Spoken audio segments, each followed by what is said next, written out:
दोस्तों नमस्कार। चुनाव के वक्त की राजनीति इस देश का असल चेहरा सामने ले आती है।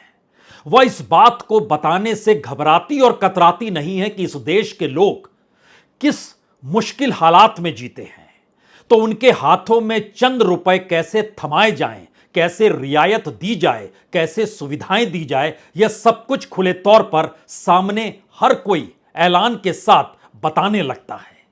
और दूसरी तरफ यही राजनीति इस देश के भीतर राम राज्य भी लाने का ऐलान चुनाव के वक्त करती है। यानी परिस्थितियां देश की कितनी नाजुक है, एक क्षण के लिए अगर आप इसे समझना चाहें तो हिंदी पट्टी के 3 राज्य मध्य प्रदेश, राजस्थान और छत्तीसगढ़, यहां पर जितनी भी सीटें सुरक्षित हैं शेड्यूल कास्ट और शेड्यूल ट्राइब के तहत यानी आदिवासी और दलितों के जरिए, उन सीटों पर जो जीत गया सत्ता उसी की होगी। यह इन तीनों राज्यों का सच है। और दूसरी तरफ का सच यह है कि जिस राम राज्य को इन तमाम जगहों पर लाने का प्रयास वादों के जरिए दिखाते हुए और आंखों में चकाचौंध पैदा करते हुए किया जाता है, वह भी इन तीनों राज्यों के गरीबों के बीच ही कुछ दिवा स्वप्न की तरह इस राजनीति को उभार ही देती है। और जो परिस्थिति इन 3 राज्यों के भीतर की है वो डराने वाली इसलिए है क्योंकि हर दूसरा शख्स इस देश के न्यूनतम परिस्थितियों में जी रहा है।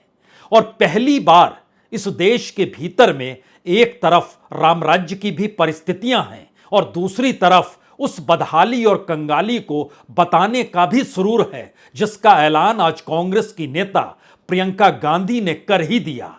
कल तक वोटरों को कुछ राहत रियायत दी जाती थी और कहा जाता था सत्ता में आएंगे तो ये आपको देंगे क्योंकि वह वोटर हैं। पहली बार प्रियंका गांधी की तरफ से जो ऐलान हुआ वह वोटरों को लेकर नहीं है, वोटरों के बच्चों को लेकर है। जो पहली क्लास में पढ़ता है, दूसरी में पढ़ता है, 5वीं में पढ़ता है, उनको भी पैसे दिए जाएंगे पढ़ाई के लिए। जो 5वीं के बाद 8वीं तक पढ़ते हैं उनको कुछ पैसा और बढ़ा दिया जाएगा। जो 8वीं से 10वीं, 10वीं से 12वीं में पढ़ता है उनको भी कुछ पैसा दिया जाएगा। यानी सवाल वोटरों का नहीं है, इस देश के उस सच का है जो कमोवेश इन 3 राज्यों के भीतर गरीबी और मुफलिसी में जीते हुए परिवारों के सामने जिंदगी जीने का कोई दूसरा रास्ता बचता नहीं है। तो चुनाव ने उस सच को पहली बार सामने लाकर रख दिया है। लेकिन पहले सुनिए प्रियंका गांधी ने बच्चों को लेकर क्या कहा। कि कांग्रेस सरकार में जो ये पढ़ो और पढ़ाओ योजना है, इसके तहत कक्षा 1 से कक्षा 8 तक 500 रुपए हर महीने मिलेंगे। 9 से 10 तक हर बच्चे को हर महीने 1000 रुपए मिलेंगे और 11 से 12 कक्षा में हर बच्चे को 1500 रुपए हर महीने मिलेंगे। आप सोच रहे होंगे इतनी बुरी हालत इस देश के भीतर हो चली है जहां पर बच्चे पढ़ नहीं पाते हैं क्योंकि उनके पास पैसा नहीं है। हमारा इंफ्रास्ट्रक्चर इन 3 राज्यों के भीतर शिक्षा को लेकर कितना बदहाल है यह भी हम बताएंगे। लेकिन उससे पहले इसका एक दूसरा रूप देखिए। यह रूप इसलिए महत्वपूर्ण है क्योंकि 2 दिन पहले ही मध्य प्रदेश के मुख्यमंत्री शिवराज सिंह चौहान हरिद्वार और ऋषिकेश की यात्रा पर चले गए थे। 2 दिन वहां पर उन्होंने गुजारे। उसके जरिए मैसेज उनके अपने राज्य में क्या पहुंचा यह जरूरी नहीं है।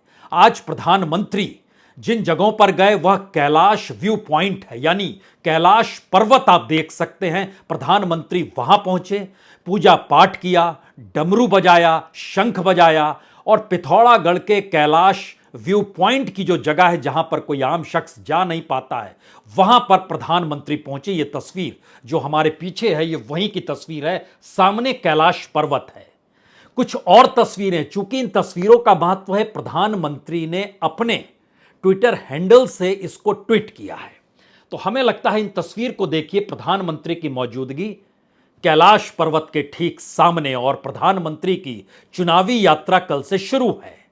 उन्हीं 3 राज्यों में खास तौर से जो हिंदी पट्टी की है और जहां का जिक्र आज हम कर रहे हैं। लेकिन उन जगहों की असल परिस्थिति बतलाएं और इस बात का जिक्र करें कि दरअसल राजनीतिक तौर पर कोई नेता मायने नहीं रखता है, चाहे वो राहुल गांधी हो, चाहे अशोक गहलोत हो, चाहे बघेल हो, चाहे कमलनाथ हो, मसला उनका नहीं है, मसला इस देश के उन लोगों का है जिनके मानस पटल पर बच्चा स्कूल पहुंच जाए यह बड़ी बात होती है।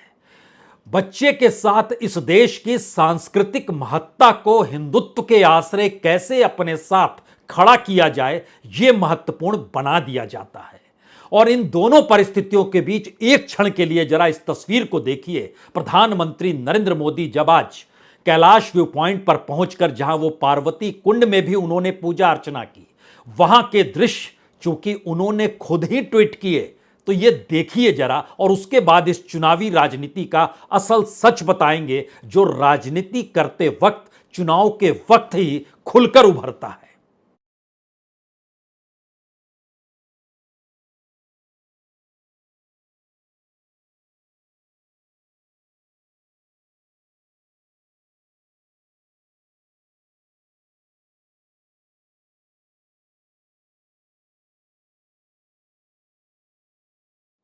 असर तो पड़ता है, और इस असर का असर याद कीजिएगा तो 2019 के चुनाव में आखिरी चरण में जब चुनाव प्रचार थम गया तो प्रधानमंत्री मोदी केदारनाथ पहुंच गए, वहां गुफा में बैठे रहे, लंबे वक्त तक लगातार टेलीविजन स्क्रीन पर वही रेंगता रहा, और उसका असर यह हुआ कि पूर्वी उत्तर प्रदेश की सारी सीटें, कमोवेश 99% सीटें बीजेपी जीत गई।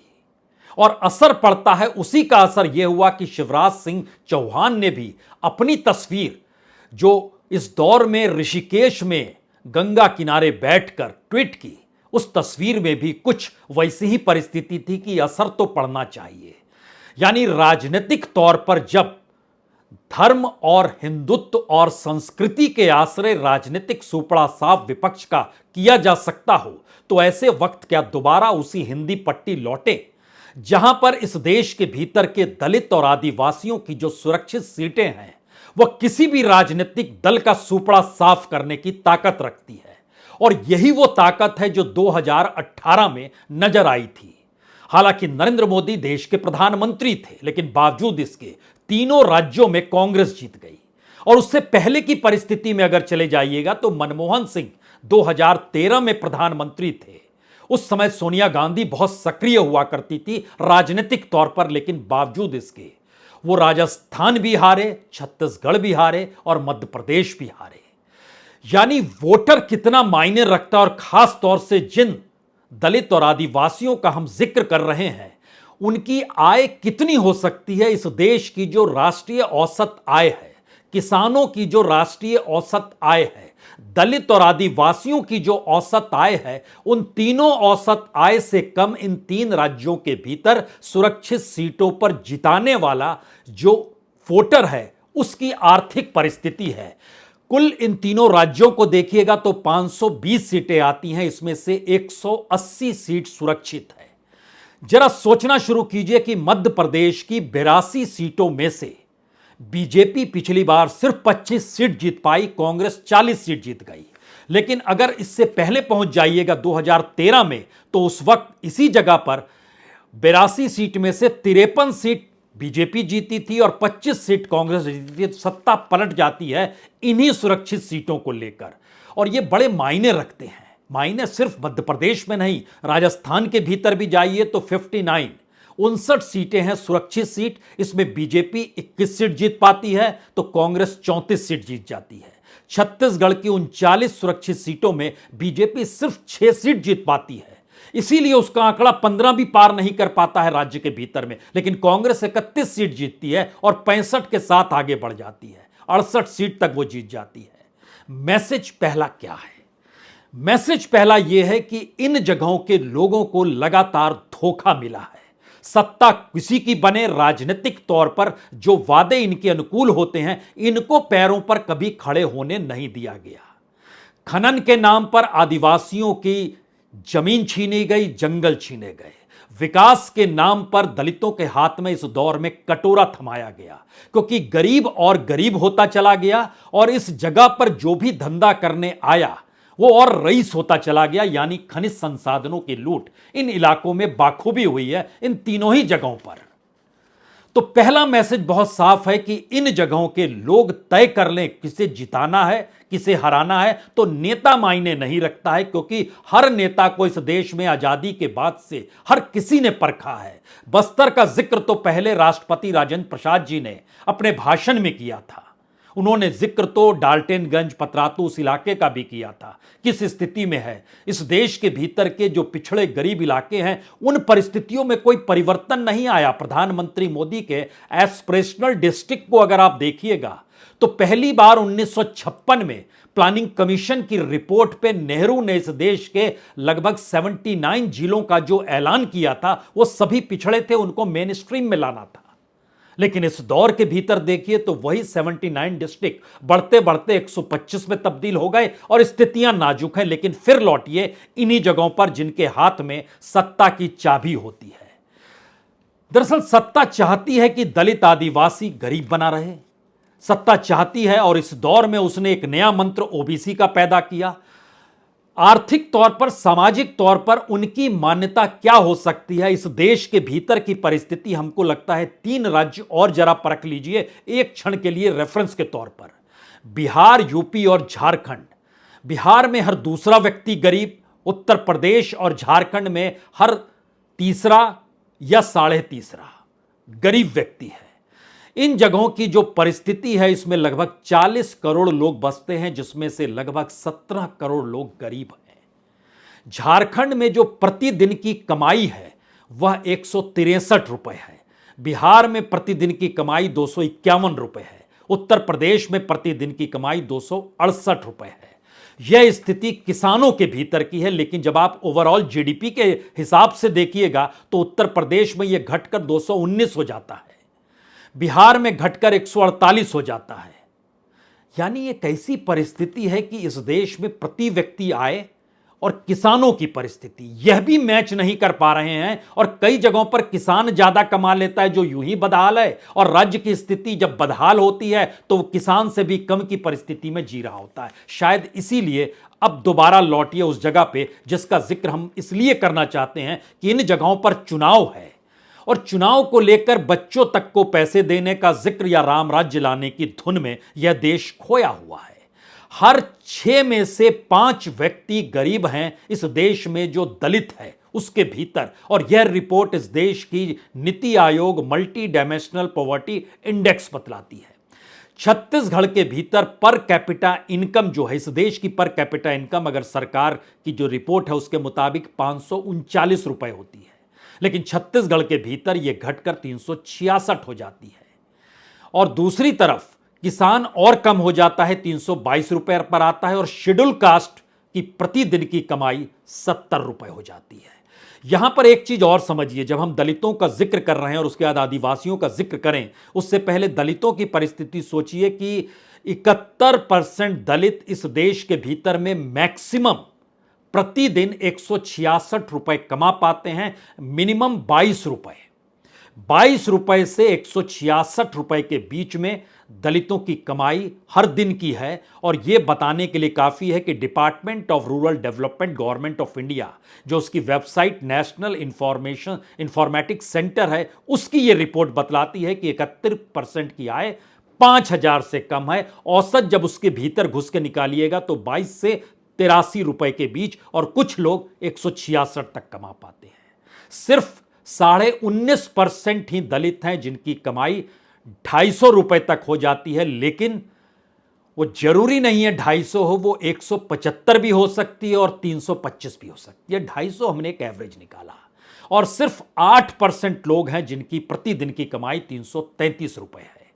ये मैक्सिमम पर हैं अगर 10,000 कमाते हैं तो महीने का। यह रिपोर्ट सरकार की कहती है। और जो आदिवासियों की परिस्थिति है वह तो हैरत अंगेज है। वहां की परिस्थिति यह है कि 80% आदिवासियों की कमाई इस देश के भीतर में 25 रुपए से लेकर 85 रुपए के बीच ही रेंगती रहती है। और मैक्सिमम जो बाकी 15% है उसमें कुछ की कमाई 210 रुपए तक पहुंचती है और कुछ की कमाई 255 रुपए तक पहुंचती है। इससे ज्यादा कमाई नहीं है। इन जगहों के जो वोट हैं वो 180 सीटों पर पड़ते हैं इन तमाम जगहों पर, और जो आंकड़े बहुत साफ हैं कि इन इलाकों में जिसका वर्चस्व रहता है जिस पॉलिटिकल पार्टी का, वो वहां पर ऐसा भी नहीं है कि यहां के लोग जो हैं वो दलित के नाम पर हैं, आदिवासी के नाम पर हैं, लेकिन वो राहुल गांधी को पहचानते हो, वो नरेंद्र मोदी को जानते हो, ऐसा बिल्कुल नहीं है। अपने इलाके के नेताओं को जानते जरूर हैं, अगर उनकी अपनी कम्युनिटी से वो आ रहा है तो। यानी उस इलाके में जिन्हें टिकट दिया जाता है, जो खड़े होते हैं, वह अपने नेशनल पर्सपेक्टिव में, यानी राष्ट्रीय पॉलिटिकल पार्टी की विचारधारा, उसके एजेंडे, उसकी पॉलिसी, उसके तहत उन बातों को जाकर रखते हैं, और वो पूरा नहीं हो पाता है तो उनको हरा दिया जाता है। और इसीलिए इन जगहों पर लगातार परिवर्तन होता है, और सिर्फ 7% ही ऐसे उम्मीदवार होते हैं जो दोबारा जीत पाए, नहीं तो नहीं जीत पाते हैं, क्योंकि धोखा हर किसी के साथ इन जगहों पर हो रहा होता है और इन्हें ही तय करना है। और स्थिति कितनी नाजुक हो चली है ये हम लोग लगातार देख रहे हैं। किसानों को राहत दी जा रही है, महिलाओं को पैसा दिया जा रहा है, जो पंप चलाते हैं उनको भी राहत रियायत दी जा रही है, जिन इलाकों में बिजली नहीं है वहां पर बिजली माफ करने का ऐलान हो रहा है, जो बेरोजगार बच्चे उनको पैसा दिया जा रहा है। और बात होते होते अब पहली, दूसरी, तीसरी, चौथी, पांचवीं, सातवीं, आठवीं, 10वीं इस परीक्षा की परिस्थिति में पढ़ाई कर लें किसी तरीके से, लेकिन इंफ्रास्ट्रक्चर नहीं है, यह कोई नहीं बताएगा।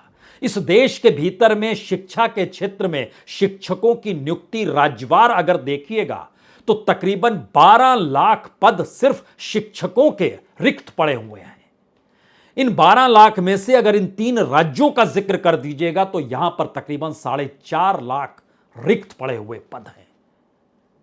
हम उसे नहीं भरेंगे, हमको इंफ्रास्ट्रक्चर डेवलप नहीं करे पाएंगे, लेकिन हम राम राज्य का जिक्र भी करेंगे और हम राहत रियायत देने की जरूरत को भी सामने लेकर आएंगे। इस स्थिति में इस देश के भीतर का यह चुनाव रेंग रहा है। लेकिन उसके आगे सोचिए, जब हम इस बात का आपसे जिक्र कर रहे हैं कि 2013 में राजस्थान के भीतर में उस वक्त जब सरकार हुआ करती थी गहलोत साहब की, वो चुनाव हार गए जबकि कांग्रेस थी। नीतियां, पॉलिसी अगर 2013 की देखिएगा तो किसानों के हक की थी, दलितों के साथ खड़ी थी, आदिवासियों का जिक्र कर रही थी, लेकिन बावजूद इसके वहां पर वसुंधरा राजे जीतती है और मुख्यमंत्री बनती है, यानी बीजेपी जीतती है। 2018 में प्रधानमंत्री मोदी यही काम कर रहे थे, दलितों को लेकर, आदिवासियों को लेकर, पिछड़ों को लेकर, गरीबों को लेकर, लेकिन ये सारे लोग एक झटके में 2018 में सुपड़ा साफ बीजेपी का करते हैं और उसके बाद की परिस्थिति बहुत साफ तौर पर निकल आती है, कांग्रेस जीत गई। यही स्थिति तीनों राज्यों की रही है। प्रधानमंत्री तक का असर इन पर नहीं पड़ता है, क्योंकि यह जिस जिंदगी को जी रहे हैं, जिस माहौल में रह रहे हैं, रोज की जो जद्दोजहद कर रहे हैं, उसमें उनको क्या राहत और क्या रियायत, जो भी उनका मुखिया अपने तौर पर जहां पर उम्मीदवार होता है वो मैसेज कन्वे कर देता है, अगर हम आ जाएंगे तो हमारी पार्टी ये कह रही है, आपको ये दे देगी, वो दे देगी, बात इसी में उलझ कर निकल के रह जाती है। सवाल अब उसके आगे का इसलिए है क्योंकि इस देश के भीतर में अगर तमाम परिस्थितियों को आप परखना शुरू करें कि किन हालात में यह देश है और 2024 की तरफ बढ़ते हुए कदम जो प्रधानमंत्री मोदी के हैं, उसके भीतर का भी सच यह है कि अगर वाकई ओबीसी भी अगर उसी दलित और आदिवासी के समकक्ष जो कमजोर तबका है ओबीसी का, अगर वह भी जुड़ गया तो इस देश के भीतर में 60-65% लोग उस गरीबी की परिस्थितियों में जी रहे होंगे जहां उनके लिए महत्वपूर्ण हो जाएगा अगर उन्होंने खुद के बारे में और राजनीतिक दलों के ऐलानों के बारे में सोचना शुरू कर दिया। तो कोई मुश्किल काम नहीं है, एक झटके में इस देश की राजनीति को अगर इस दौर में मोदी की राजनीति ने बदल दिया और कांग्रेस को पुरानी परिस्थितियों को छोड़कर नई परिस्थितियों में ओबीसी का जिक्र करना पड़ गया, उसे समझ में आ गया वोट बैंक किधर है, तो यह परिस्थिति एक झटके में इस देश के भीतर बीजेपी और आरएसएस तक को बदल देगी। वो उत्तर प्रदेश के भीतर योगी आदित्यनाथ की सियासत हो या देश के भीतर प्रधानमंत्री मोदी की राजनीति हो या आरएसएस का इन दोनों के लिए कैडर के तौर पर काम करना हो और अपने आप के सामाजिक सांस्कृतिक संगठन से हटकर पॉलिटिकल कैडर के तौर पर स्वयंसेवकों को अलग अलग क्षेत्रों में जो दौड़ाना हो रहा हो, वो तमाम परिस्थिति एक झटके में इस देश के भीतर बदल जाएगी। यानी आपको अपनी वापस प्रयोगशाला में लौटना पड़ेगा। और प्रयोगशाला इस देश में सफल होती नहीं है क्योंकि इस देश की विभिन्नता इस देश की गरीबी और मुफलिसी और इस देश के भीतर का संघर्ष, तमाम चीजों को देखता परखता, इसीलिए हमने शुरू में जिक्र किया कि प्रधानमंत्री के गाड़ियों के रेले का खर्च ही जो है, अगर 1000 गांव के लोगों का पेट 1 साल तक भर सकता है, तो जरा कल्पना कीजिए कि जिस हवाई जहाज को बनाया गया उसमें तो पूरे मध्य प्रदेश के भीतर जितने भी शेड्यूल कास्ट शेड्यूल ट्राइब के लोग रहते हैं उनको एक झटके में साल भर की रियायत ही नहीं बल्कि 5 सितारा जिंदगी मिल जाएगी, जितना पैसा इस देश के प्रधानमंत्री के हवाई जहाज पर खर्चा किया गया। असमानता इस देश के भीतर सिर्फ पूंजीपतियों का हिस्सा नहीं है, पॉलिटिक्स का सबसे बड़ा हिस्सा, और वो पॉलिटिक्स राम राज्य लाना चाहती है, बच्चों को शिक्षा के लिए पैसा उनके माता पिता को देना चाहती है। और सच तो इस देश का यही है जो चुनाव के वक्त खुलकर सामने आता है।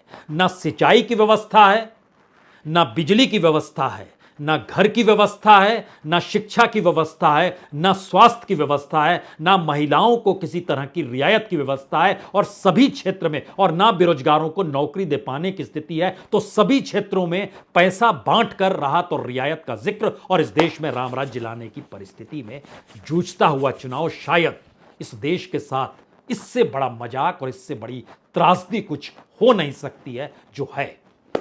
बहुत बहुत शुक्रिया, बहुत बहुत शुक्रिया।